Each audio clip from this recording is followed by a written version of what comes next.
So far, it was largely the philosophers who studied human consciousness, but a serious effort to understand consciousness and walk the path towards ultimate reality was made at the MIT World Peace University in the form of the world's first conference on consciousness, the ultimate reality.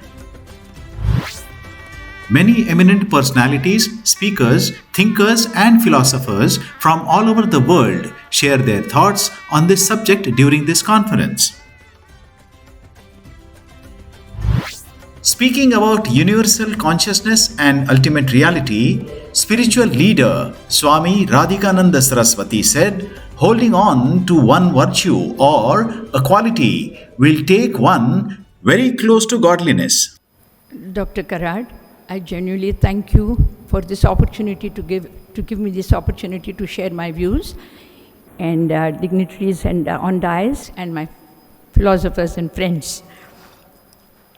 Some days back when I discussed my paper with Dr. Karad, he had acute questions and very focused questions that made my paper more clear to me. So I should first thank him because of his giving us a chance to come and share our views. We are able to understand these subjects more and more in deep. Maybe we are just in the starting point, but we would like to go ahead and study more and share more so that we understand things better. Today I am going to talk about universal consciousness and ultimate reality. These are actually two pairs of words. They are two pairs of words, and simultaneously we belong to two kinds of worlds. World, W-O-R-L-D. We belong to two kinds of worlds. One world is Nirgun Nirakar, the unseen world of God.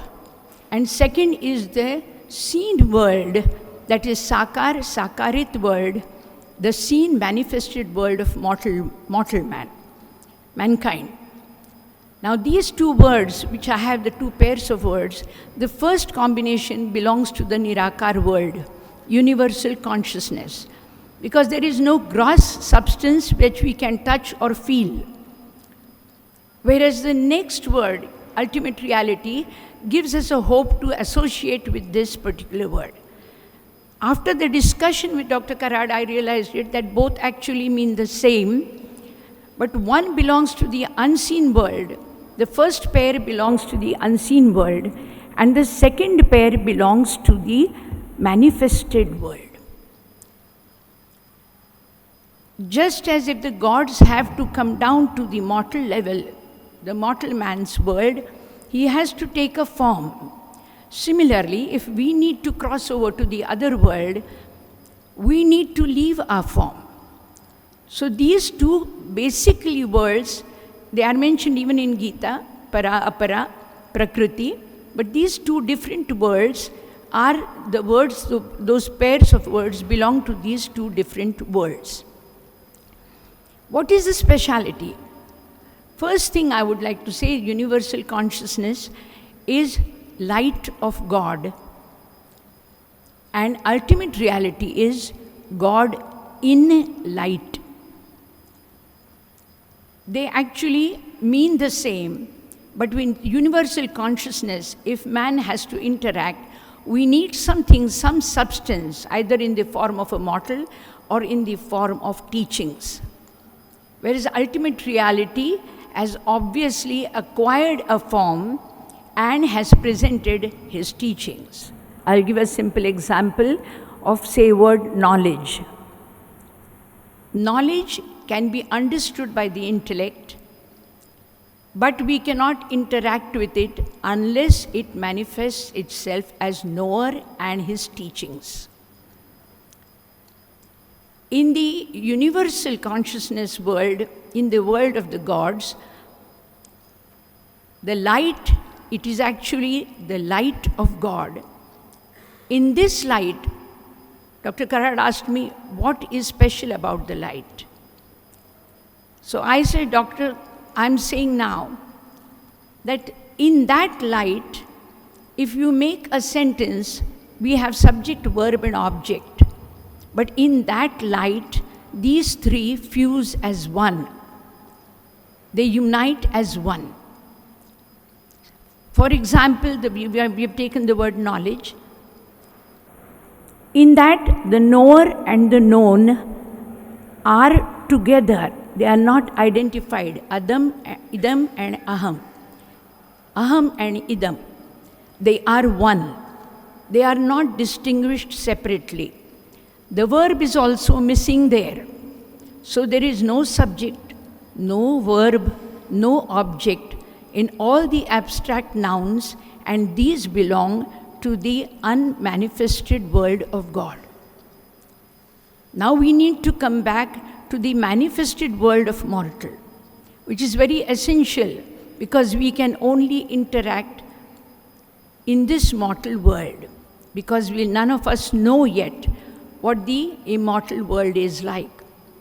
But all the abstract nouns, you can take any noun which, if it is borrowed from the immortal world, if needs to be represented through us, we can. Each one of us can represent a value of the immortal world.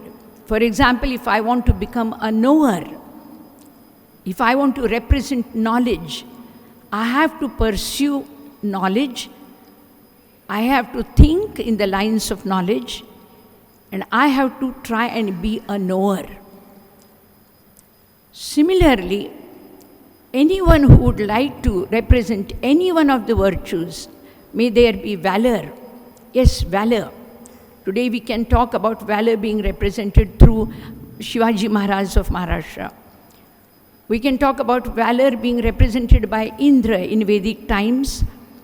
So all these words, when they have to manifest, they have to take a form and the quality of that particular abstract noun which we are talking about. So I try and take this universal consciousness. We will right now, for the time of being, for easier understanding, we will drop out the words universal and ultimate, because consciousness and reality are the two words which will give us a leading understanding. When you go to the word consciousness, it is light. If I would like to represent consciousness in the world, then I have to first of all, or if consciousness has to manifest itself through me, the light of God, it has to manifest through any one of us, through me, then as I said, I have to be conscious, continuously be aware of this consciousness in me. I have to pursue it, live by the conscience, so that someday the people will realize that here is probably a woman of conscience. So this manifestation of any abstract noun, in abstract noun, the subject, verb and object are together. Whereas in the mortal world, they three are identified separately. Now, if we are asked, would you like to represent any particular value which belongs to the universal immortal world? Yes, we would like to. All those saints, seekers, known gods, manifested gods have held up some beautiful virtues. Dr. Karat talked about we are worshipping the qualities of people. Exactly, that is what I am saying, that when they need to be manifested, those virtues need to be manifested. Is there anything particular given to us in order to, if I wish to manifest through me valor, if I need to manifest, do I have anything in my hand? Yajurveda brings to our notice what is given to man as a list. In the form of a list, Yajurveda has noted down what is specially given to a man by God. Just as a mother gives birth to a child and hands over everything which she has in her, same way the universal Paramatma gives Jivatma a birth, handing over everything that is in Paramatma.